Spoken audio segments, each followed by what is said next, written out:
I'm not affiliated to, nor do I owe allegiance to any political party.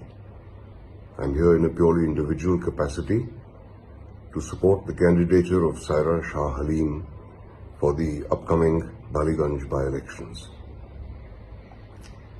Being the daughter of my brother, naturally I've known her since she was born, but family ties aside, I've always found her to be a courageous, committed, caring person of integrity who's always eager to help the less fortunate.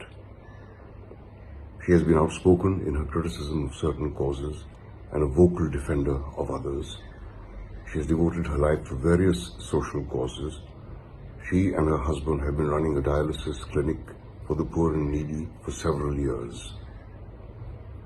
So the choice before the voters of Baliganj is a clear one. Would you like your representative to be a caring, compassionate, committed person who will work for you? Or would you prefer a turncoat opportunist who's also a serial hate monger? Please do go out and vote and think deeply before you vote.